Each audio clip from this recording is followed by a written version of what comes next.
Capítulo 3. Tengo. Todas las bestias iban vestidas. Por las tardes Tengo acudía a la habitación de su padre en la clínica. Se sentaba al lado de la cama, abría el libro que llevaba consigo y leía en voz alta. Una vez leídas apenas 5 páginas, hacía una pausa y leía otras 5. Simplemente le leía lo que él mismo estaba leyendo en ese momento, fueran novelas, biografías o libros sobre ciencias naturales. Lo importante era el hecho de leerle, no lo que leyera. Ignoraba si su padre le escuchaba. Mirándole a la cara no percibía ningún tipo de reacción. El anciano, enjuto y desaliñado, dormía con los ojos cerrados. No se movía y ni siquiera se le oía respirar. Respiraba, por supuesto, pero era imposible comprobarlo, a menos que uno pegara el oído a su boca o le acercara un espejo para ver si se empañaba.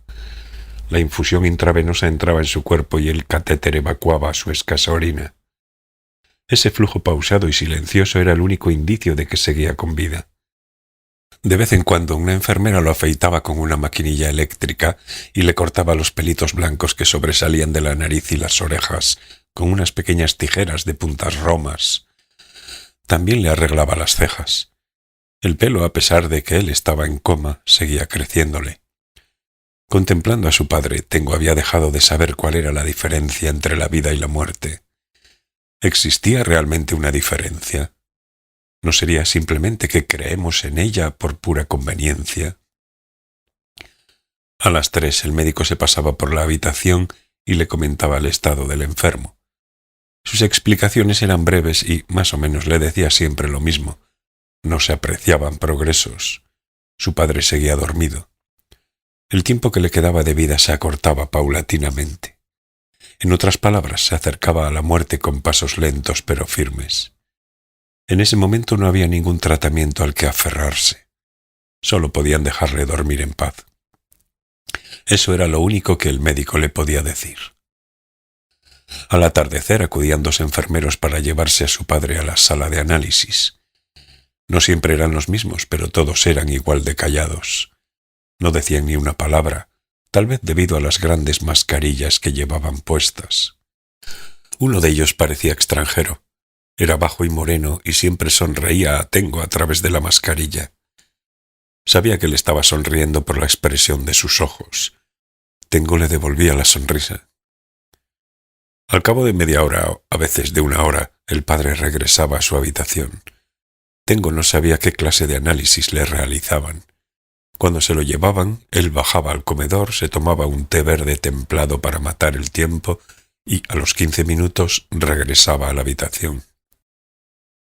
Lo hacía con la esperanza de que en aquella cama vacía volviera a aparecer la crisálida de aire y en su interior se hallara acostada a Omame a los 10 años. Pero nunca ocurría. En la habitación en penumbra solo quedaba el olor a enfermo y el hueco que el cuerpo de su padre había dejado en la cama. Tengo observaba el paisaje de pie junto a la ventana. Al otro lado del césped se alzaba, envuelto en sombras, el pinar de protección contra el viento por el que le llegaba el rumor de las olas. Era el oleaje agitado del Pacífico. Resonaba profundo y oscuro, como si numerosos espíritus se congregaran y cada uno de ellos contara en susurros su historia.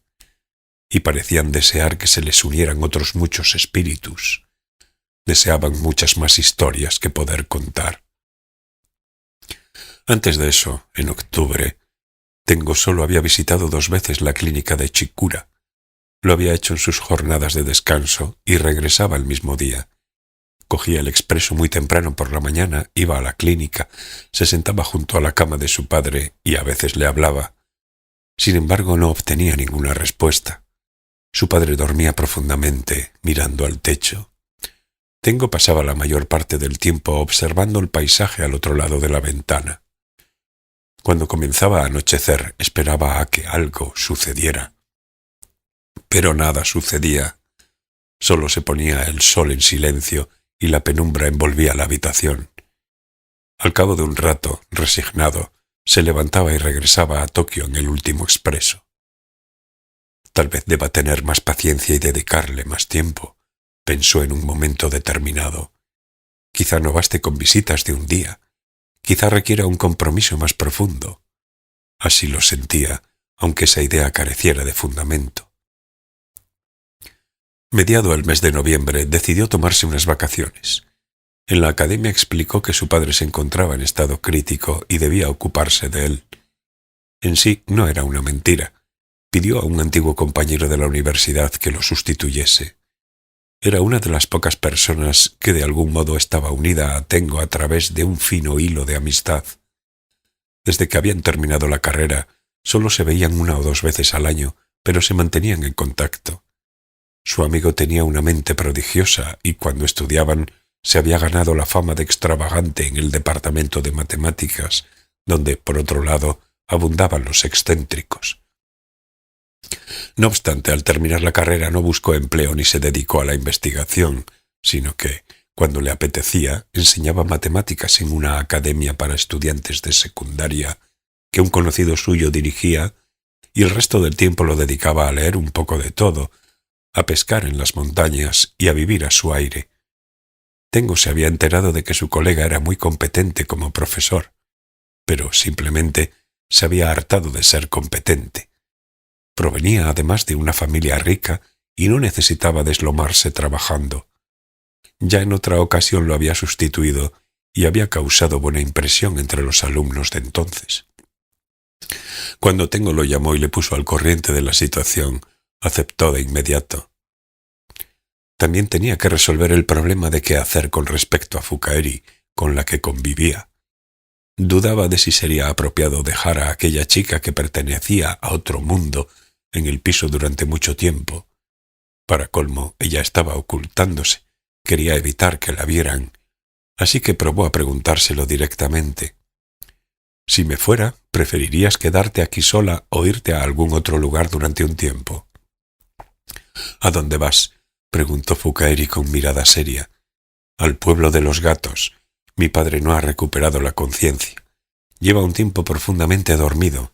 Me han dicho que quizá no le queden muchos días de vida». Le ocultó que la crisálida de aire había aparecido un atardecer sobre la cama de la habitación en la clínica, que dentro dormía una Aomame niña, que esa crisálida de aire era igual, hasta en el menor detalle, a la que se describía en la novela, y que, en lo más profundo de su ser, albergaba la esperanza de que la crisálida volviera a aparecer ante él. Fukaeri entornó los ojos, selló sus labios y se quedó mirándolo a la cara, como si intentara leer allí un mensaje escrito en letra menuda. Casi inconscientemente Tengo se llevó las manos a la cara, pero no notó que hubiera nada escrito. «Vale», dijo Fukaeri al cabo de un rato, y asintió varias veces con la cabeza. «Ahora mismo no corro peligro». «Ahora mismo no corres peligro», repitió Tengo. «No te preocupes por mí», insistió ella. «Te llamaré todos los días». «No vayas a quedarte atrapado en el pueblo de los gatos». «Tendré cuidado», dijo él. Fue al supermercado y compró la suficiente comida para que Fukaeri no tuviera que salir de casa en su ausencia. Todo cosas fáciles de preparar. Tengo sabía perfectamente que a la chica no le gustaba cocinar y que tampoco se le daba bien. Quería evitar que, un par de semanas más tarde, al regresar a casa, los alimentos frescos de la nevera se hubieran convertido en una masa putrefacta. Metió ropa y artículos de aseo en un bolso bandolera de lona. Después unos cuantos libros, folios y material para escribir. Como de costumbre, cogió el expreso en la estación de Tokio, hizo transbordo en Tateyama, donde subió a un tren ómnibus y se bajó 2 estaciones después, en Chikura. Se dirigió a la oficina de turismo enfrente de la estación y buscó un ryokan, fonda tradicional japonesa, nota del traductor, en el que alojarse por un precio relativamente módico. Al estar en temporada baja no le costó encontrar habitación. Era una fonda sencilla ocupada principalmente por gente que había venido a pescar. La habitación, aunque pequeña, estaba limpia y olía a tatamis nuevos. Desde las ventanas de la segunda planta se divisaba el puerto pesquero. El precio por el alojamiento con desayuno era más barato de lo que había previsto. Le dijo a la dueña del ryokan que no sabía cuánto tiempo iba a quedarse, pero que le pagaría por adelantado lo correspondiente a 3 días. A la dueña le pareció bien. Le explicó que las puertas se cerraban a las 11 y le dijo, con otras palabras y con circunloquios, que no podía llevar a mujeres a la habitación. Tengo no puso objeción alguna. Tras instalarse en la habitación, llamó a la clínica. Preguntó a la enfermera que se puso al aparato, la misma mujer de mediana edad de siempre, si podía visitar a su padre a las 3 de la tarde. Ella le contestó que sí. Su padre sigue en coma, añadió. Así comenzó la estancia de Tengo en el pueblo de los gatos. Se levantaba temprano, paseaba por la playa, se llegaba hasta el puerto, donde observaba el ir y venir de los pescadores, y luego regresaba al río Can para desayunar. Le ponían todos los días lo mismo, jurel seco y tamagoyaki, especie de tortilla japonesa, nota del traductor. Un tomate cortado en 4, alga nori aderezada, sopa de miso con pequeñas almejas y arroz. Sin embargo, todo estaba siempre delicioso. Después de desayunar se sentaba frente a una mesita en su habitación y escribía. Disfrutó de volver a escribir utilizando la pluma estilográfica después de tanto tiempo sin hacerlo. El cambio de aires, trabajar en un lugar desconocido, lejos de su vida ordinaria, tampoco estaban tan mal. Oía el ruido monótono de los motores de los barcos que regresaban al puerto. Le gustaba ese sonido. Escribía una historia que transcurría en el mundo de las 2 lunas, el mundo de la Little People y la crisálida de aire. Lo había tomado prestado de La crisálida de aire de Foucault, pero ya lo había hecho suyo por completo. Mientras se enfrentaba a los folios en blanco, su mente se hallaba en ese otro mundo. Incluso después de dejar la pluma y apartarse de la mesita, su mente seguía allí. En esos momentos experimentaba una sensación peculiar, como si su cuerpo y su mente estuvieran a punto de separarse, y él se sentía incapaz de discernir dónde terminaba el mundo real y dónde empezaba el mundo imaginario. El protagonista del relato titulado El pueblo de los gatos, que había leído hacía poco, experimentaba algo muy similar. Era como si, de repente, el centro de gravedad del mundo se hubiera desplazado, y el protagonista de la historia, quizá, no podía subir nunca al tren que partía del pueblo. A las 11 tenía que dejar la habitación libre para que la limpiaran. Llegada esa hora, abandonaba la escritura y caminaba lentamente hasta los alrededores de la estación, entraba en una cafetería y se tomaba un café. Muy de vez en cuando también comía un pequeño sándwich. Luego cogía el periódico y buscaba con suma atención algún artículo que le concerniese. No obstante, nunca encontraba ninguno. Hacía ya tiempo que La crisálida de aire había dejado de aparecer en la lista de bestsellers. El primer puesto en el ranking lo ocupaba ahora el libro de dietas Cómo adelgazar comiendo todo lo que se quiera y cuanto se quiera. Un título fascinante. Probablemente se vendería bien aunque en su interior estuviese en blanco. Una vez acabado el café y terminado de leer el periódico, Tengo cogía el autobús e iba a la clínica. Solía llegar entre la 1:30 y las 2 de la tarde. En recepción charlaba un rato con las enfermeras. Como Tengo se había instalado en el pueblo para visitar a su padre todos los días, las enfermeras lo acogían con un poco más de amabilidad y simpatía que a otros, como una familia que diera la bienvenida a un hijo pródigo. Había una enfermera joven que, cuando lo veía, sonreía con cierta turbación. Parecía sentirse atraída por él. Era bajita, de ojos grandes y mejillas sonrosadas, y solía recogerse el cabello en una coleta. Tengo calculó que tendría poco más de 20 años. Sin embargo, desde que había visto a la niña durmiendo en el interior de la crisálida de aire, solo pensaba en Aomame. Las demás chicas no eran más que sombras tenues que pasaban al azar por su lado. Aomame siempre estaba presente en un rincón de su mente. Algo le decía que ella vivía en algún lugar de aquel mundo. Además, estaba convencido de que también ella lo buscaba a él. Por eso vino a mi encuentro aquel atardecer. Aomame tampoco se había olvidado de él. Eso en el caso de que lo que había visto no hubiera sido una alucinación. En ocasiones se acordaba de Kyoko Yasuda, la mujer mayor que él con la que se había visto durante un tiempo. ¿Qué estaría haciendo ahora? El marido le había dicho por teléfono que ya se había perdido y que, por lo tanto, no volvería a verse con Tengo. Se ha perdido. Esas palabras todavía le causaban desasosiego. Sin lugar a dudas albergaban un eco funesto. Su presencia, sin embargo, también había ido diluyéndose poco a poco. Las tardes que habían pasado juntos eran solo, en su memoria, acontecimientos que habían quedado atrás y que ya habían cumplido su función. Eso le remordía la conciencia, pero el centro de gravedad había cambiado de pronto y las agujas de las vías del tren definitivamente ya se habían desplazado. Las cosas ya no volverían a ser como antes. Cuando entraba en la habitación de su padre, se sentaba en un taburete junto a su cama y lo saludaba con pocas palabras. Luego le contaba de manera ordenada todo lo que había hecho desde la noche del día anterior hasta ese momento. Naturalmente no era gran cosa.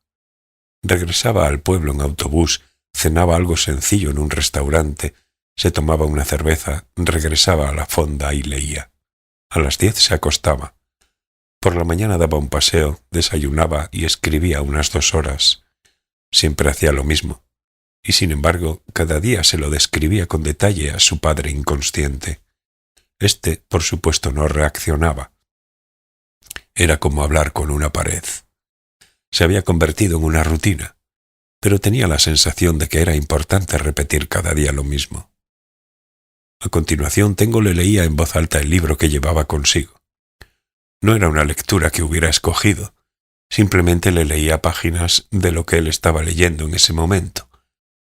Si por casualidad hubiera tenido en sus manos el manual de instrucciones de un cortacésped, se lo habría leído. Lo hacía despacio y con una voz lo más clara posible, para que a su padre le resultara fácil de entender. Era lo único que tenía en cuenta.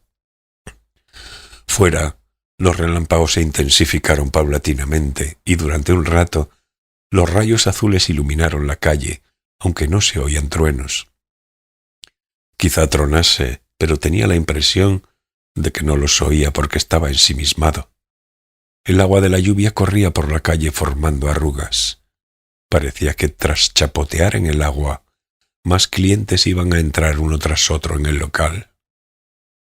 Como el amigo con el que había acudido no hacía sino mirar a las caras de la gente, me pregunté qué le ocurría, pero siguió sin abrir la boca. El barullo que nos rodeaba y los apretones de los clientes que teníamos sentados al lado y más allá me asfixiaban. Oí un ruido extraño, como si alguien hubiera carraspeado o tosido al atragantarse con la comida, pero bien pensado. El ruido parecía el gruñido de un perro. De pronto un rayo pavoroso inundó el edificio con su luz azul e iluminó a los clientes que estaban en la zona sin entarimar del local, cuando, en el mismo instante, retumbó un trueno que parecía que iba a rasgar el tejado y me levanté asustado. Los rostros de los clientes apiñados se volvieron a la vez hacia mí, y no sé si eran caras de perro o de zorro, pero todas las bestias iban vestidas, y entre ellas había algunas que se relamían el hocico con sus largas lenguas. Fragmento de la obra Tokyo Nikki, Diario de Tokio, del escritor Hyaken Uchida, inédita en español, nota del traductor. Al llegar a ese punto, observó el rostro de su padre. «Fin», dijo. La obra se terminaba ahí. No hubo reacción. ¿Alguna impresión? Como cabía esperar, su padre no contestó.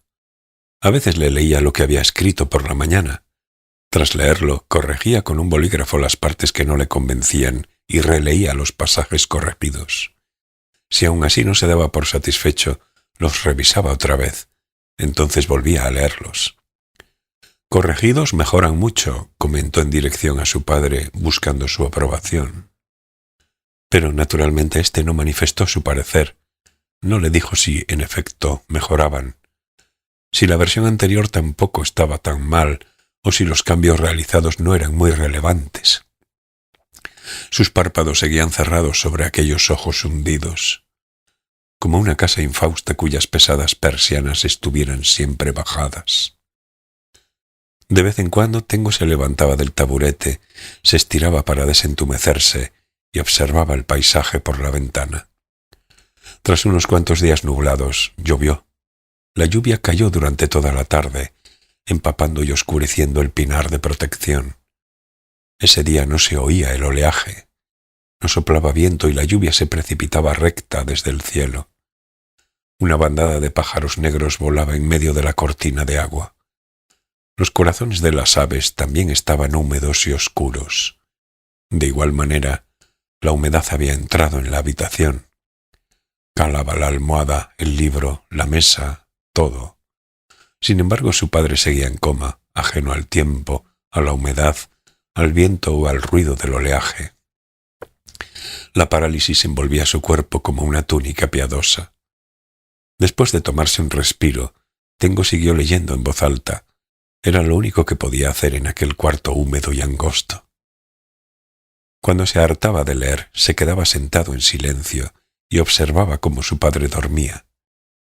Luego conjeturaba sobre lo que pasaría por su mente.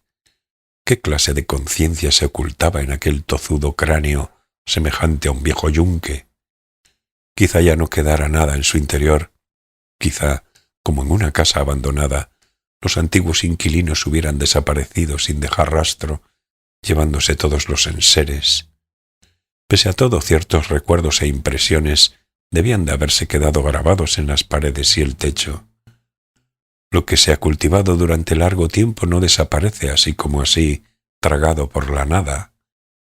A lo mejor mientras permanecía tumbado en aquella sencilla cama de la clínica, su padre, en esa oscura y silenciosa casa abandonada que albergaba en su interior, atesoraba escenas y recuerdos que los demás no veían. Al cabo de un rato volvía la enfermera joven de mejillas sonrosadas y, tras dirigirle una sonrisa a Tengo, le tomaba la temperatura al padre y comprobaba cuánto suero quedaba, así como la cantidad de orina recogida. Con un bolígrafo anotaba algunas cifras en una hoja. Sus gestos eran ágiles y mecánicos, como si aplicara las instrucciones de un manual. Mientras seguía sus movimientos con la mirada, Tengo pensaba cómo sería su vida, trabajando en una clínica de un pueblecito en la costa y cuidando a ancianos dementes sin posibilidad de curación. Era una chica joven y sana. Bajo el uniforme blanco almidonado, sus pechos y sus caderas, aunque prietos, eran generosos. En su terso cuello brillaba un fino vello de color dorado. La tarjeta de plástico que llevaba en el pecho ponía Adachi. Tengo sabía que era una enfermera muy trabajadora y eficiente. De haberlo querido, no le habría sido difícil encontrar trabajo en un centro médico de otra clase, más animado e interesante. ¿Por qué había ido a parar a un lugar tan aislado en el que reinaban el olvido y el lento camino hacia la muerte? No acababa de entender cuáles podían ser las razones y las circunstancias que la habían llevado allí. Y tenía la impresión de que, si se lo preguntaba, ella le respondería abiertamente. No obstante, prefería no saberlo. Después de todo, Tengo estaba en el pueblo de los gatos, y algún día tendría que subir al tren que le llevaría al mundo del que procedía. No se ha producido ningún cambio, todo sigue igual. O sea, que está estable, dijo Tengo en el tono de voz más alegre que pudo, siendo positivos. Ella sonrió como si lo lamentara y ladeó ligeramente la cabeza. Luego miró el libro cerrado sobre el regazo de Tengo. ¿Se lo estás leyendo?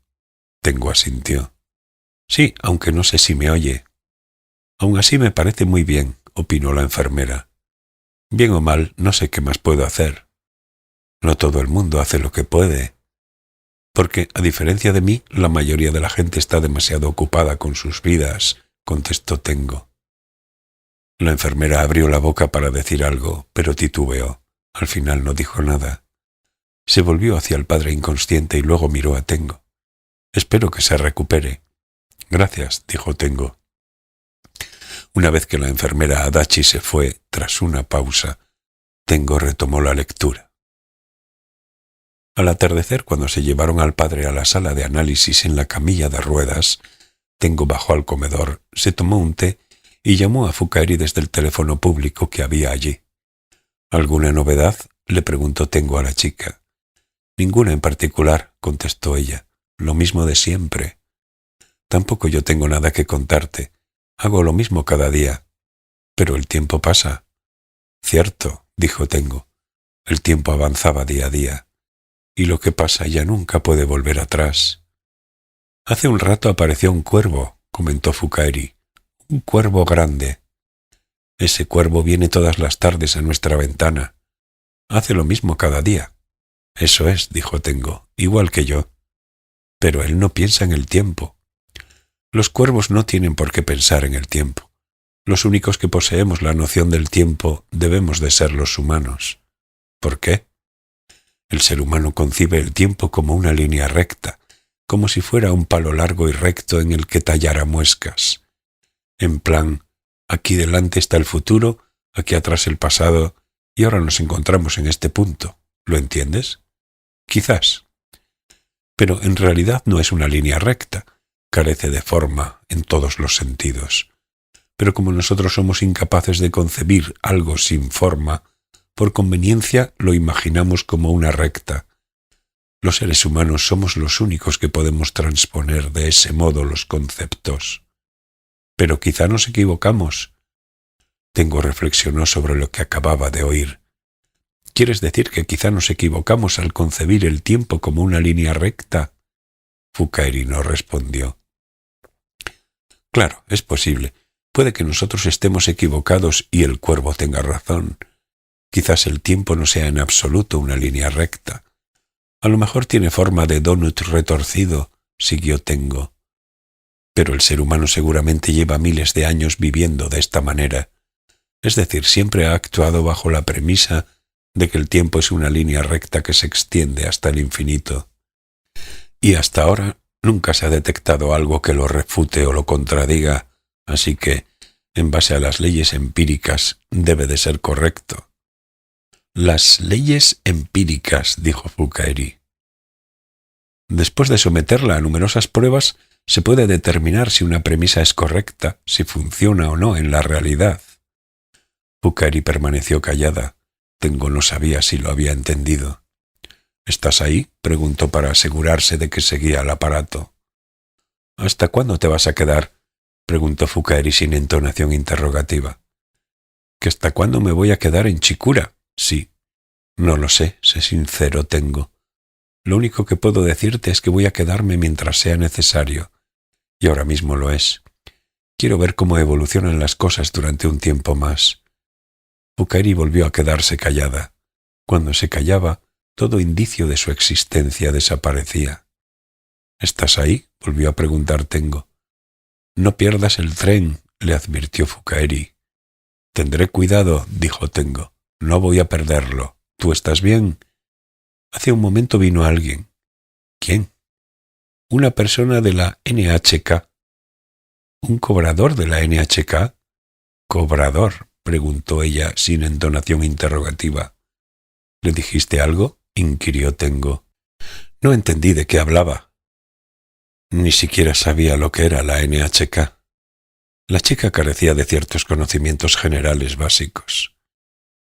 Como no quiero eternizarme, no te lo puedo explicar con detalle por teléfono, pero básicamente hay una organización muy grande para la que trabajan muchas personas.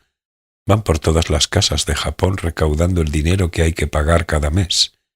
Pero tú y yo no tenemos que pagar porque no recibimos ningún servicio. De todas formas, no abriste la puerta, ¿verdad? No, hice como me dijiste. Bien. Pero dijo, sois unos ladrones. No te preocupes, dijo Tengo. Nosotros no hemos robado nada.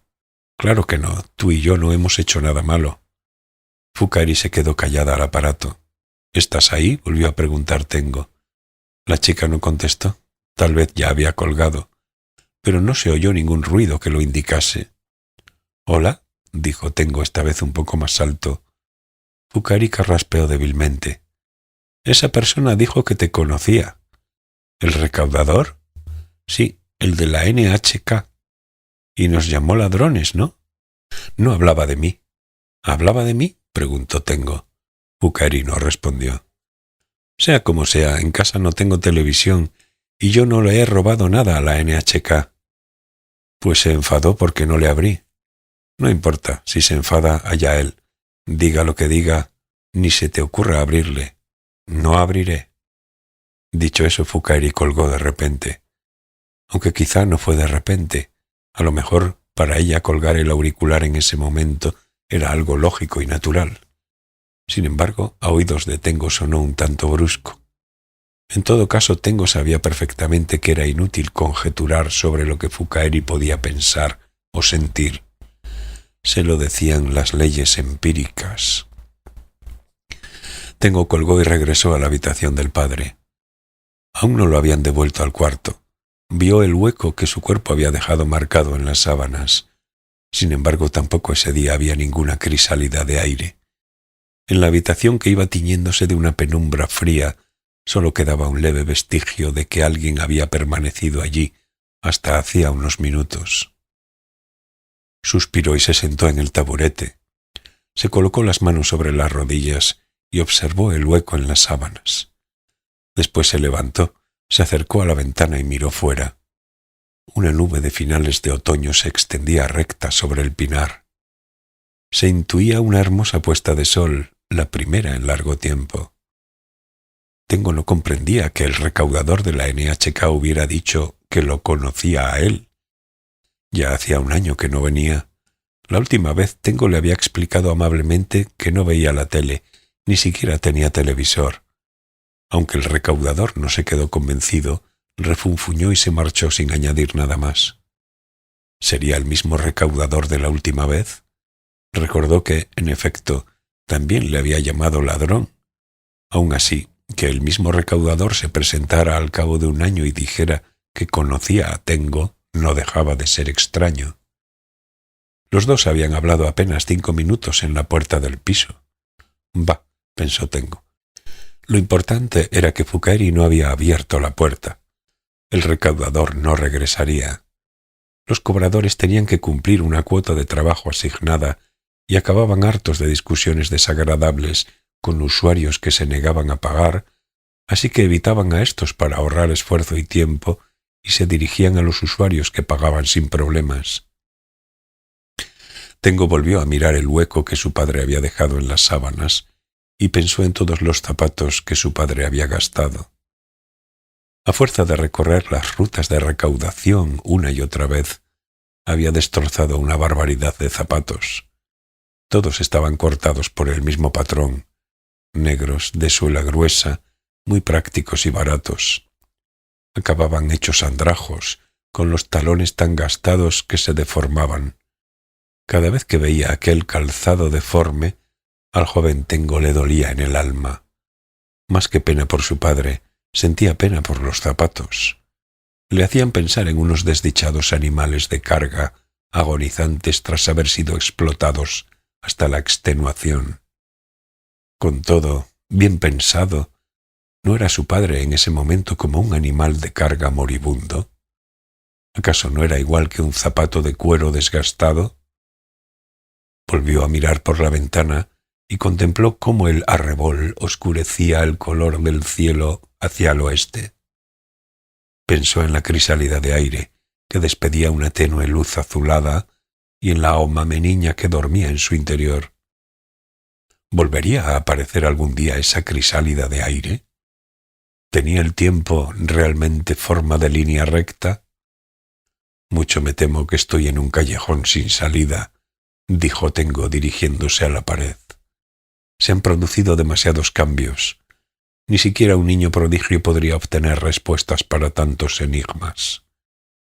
La pared, claro está, no contestó, ni expresó su opinión. Solo reflejaba el color del arrebol en silencio.